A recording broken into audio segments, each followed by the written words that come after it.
Sangkuriang dan Dayang Sumbi ya. Diceritakan seorang dewi bernama Dayang Sumbi yang cantik jelita yang menikah dengan seorang anjing ya, karena anjingnya ini berhasil mengambil benang yang jatuh milik Dayang Sumbi ya kan. Karena Dayang Sumbi sudah bersumpah, maka Dayang Sumbi menikah dengan si Tumang anjingnya, yang tak lain ternyata si Tumang ini adalah jelmaan dewa yang dikubur kemudian turun ke bumi menjadi seekor anjing. Dari pernikahan si Tumang dan Dayang Sumbi lahirlah seorang anak bernama Sangkuriang. Sangkuriang ini memiliki tubuh yang kuat dan paras yang tampan. Suatu hari Dayang Sumbi ingin makan hati rusa, maka diutuslah atau disuruhlah Sangkuriang untuk mencari rusa berburu di hutan, ditemani oleh si Tumang. Seharian Sangkuriang mencari rusa sampai hari menjelang petang tidak menemukan seekor rusa. Tiba-tiba muncul babi hutan. Babi hutan ini di awal sudah saya ceritakan merupakan jelmaan dewi ya bernama Wuyung Yan. Nah, diceritakan di awal juga kalau babi hutan ini adalah ibu dari Dayang Sumbi. Karena tidak menemukan rusa, Sangkuriang memerintahkan si Tumang untuk mengejar babi hutan ya. Sangkuriang tahu kalau babi hutan itu adalah temannya sesama penghuni kayangan ya. Dewi temannya, iya temannya Bu. Setelah itu karena tahu dia tidak mau mengejarnya, dipaksa oleh Sangkuriang untuk mengejar. Si Tumang tidak mau karena tahu kalau itu adalah sama-sama dewi dari kayangan. Karena marah, si Tumang tidak mau mengejar babi hutan itu.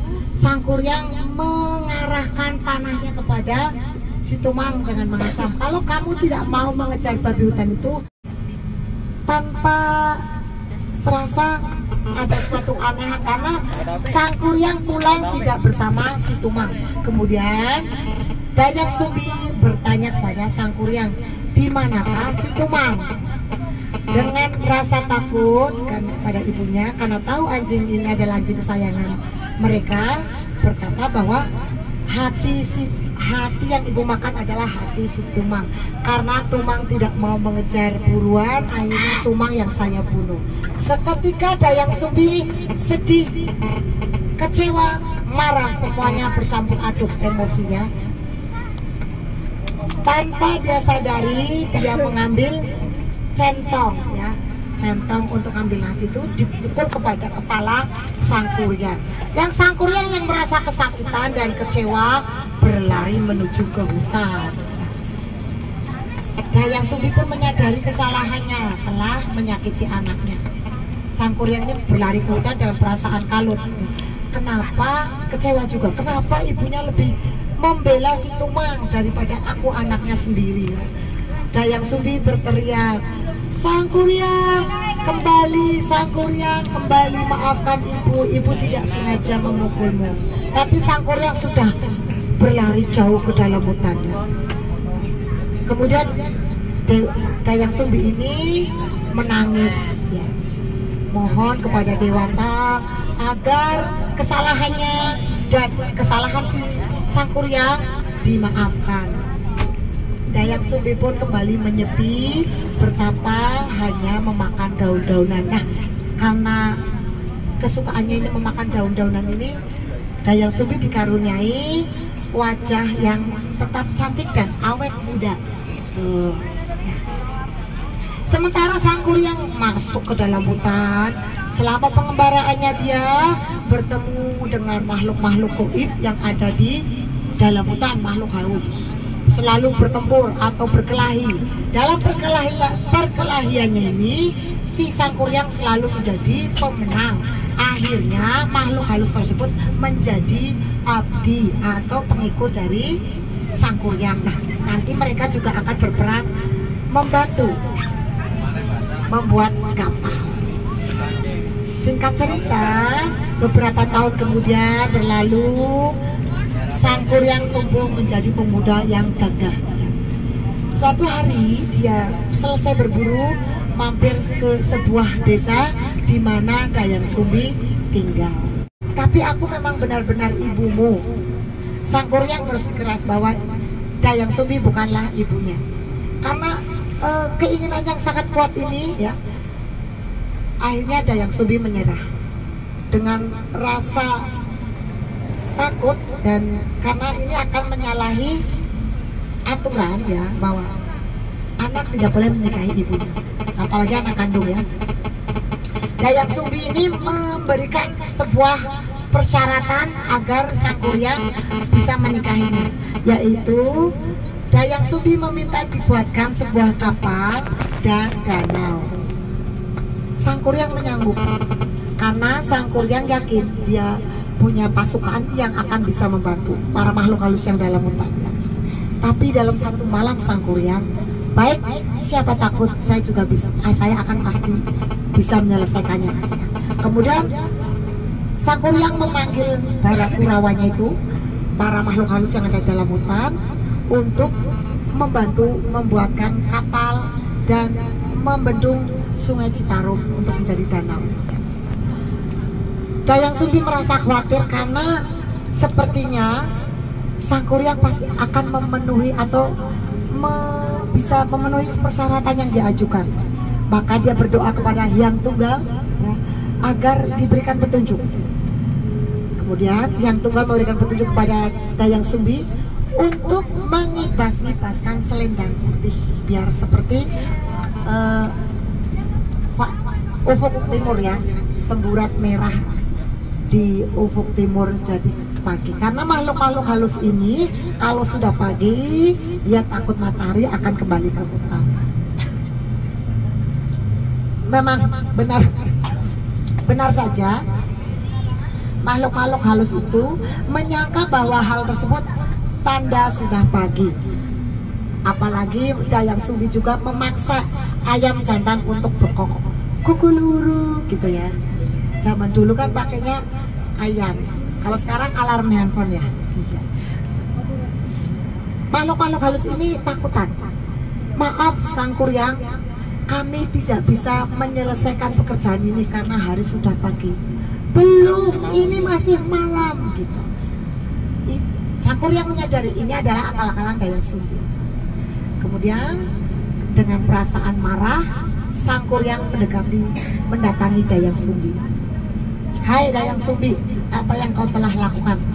Kau telah menggagalkan rencanaku. Menendang kapal yang hampir jadi. Ya. Tendangannya sangat kuat, lebih kuat dari Cristiano Ronaldo. Tendangannya sampai kuat, akhirnya kapalnya sampai ke tadi puncak yang ada di ujungnya. Ya, maka terbentuklah Gunung Tangkuban Perahu. Sementara Sangkuriang marah, dia tetap masuk ke hutan, ya, kejar-kejaran nih dengan Dayang Sumbi. Tidak mau Dayang Sumbi dinikahi oleh Sangkuriang, tetap karena itu sebuah dosa besar.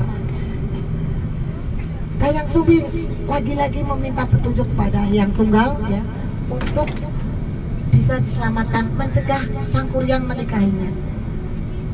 Dayang Sumbi kemudian menjelma menjadi Gunung Putri ya.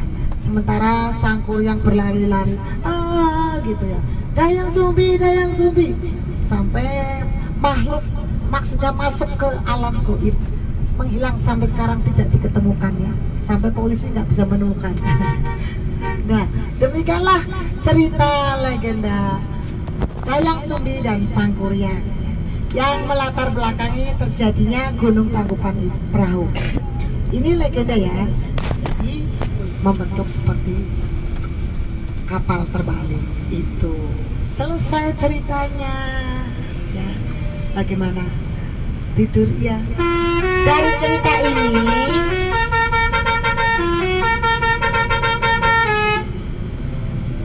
ini nanti untuk kuis. Mau kuis? Mau. Mau hadiah? Zara Aulia Syifa. Ya, Zara jawabannya. Karena Dayang Sumbinya itu malas untuk mengambil gundalan.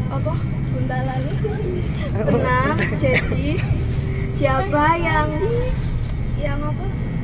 mengambil Iya. yang mengambil itu kalau laki-laki akan menjadi suaminya dan yang perempuan akan menjadi saudara perempuannya. Iya. Dan yang mengambil ternyata siapa namanya? Siapa ya? Si Tumang. Ya, si Tumang. Tumang Jadi Dayang Sumbi Dayang Sumbi menikah si Tumang. Oh Karena begitu. itu. Iya. Tepuk tangan. Ada siapa? Zahra. Ya. Ya, perlihatkan kaosnya Ade Zahra. Iya. Ya. Oke, terima kasih Ade Zahra. Ade Zahra sudah menyimak cerita dari saya. Tepuk tangan buat Ade Zahra. Ayo. Tepuk tangan yang meriah. Siapakah nama anjing Dayang Sumbi atau dan Sangkureng? Maju. Kan sudah jawab. Ya, sini deh. Ya, berikutnya teman. Iya, yang ngacung siapa? Sebutkan nama, lalu jawabannya. Maju deh. Oke, nama. Halo, perkenalkan nama saya Halida. Nama. Perkenalkan nama saya Halida Syalfania Ramadhani. Iya. Jawabannya nama anjing Nama Sangkuriang. Sangkuriang si Tumang. Si Tumang. Oke, tepat. Iya, tepuk tangan. Selamat. Iya, beruntung. Oke. Apakah nama kawah terbesar di Gunung Tangkuban Perahu? Maju, Ade. Nama siapa? Itu. Senderan. Nama adik kecil siapa? Adik kecil namanya? Lamri. Oh, yang jelas. Menang weh. Ya, menang wes. Coba Tra, pakai mic. Ayo, pakai mic. Udah, pakai mic. Halo, ini masuk video.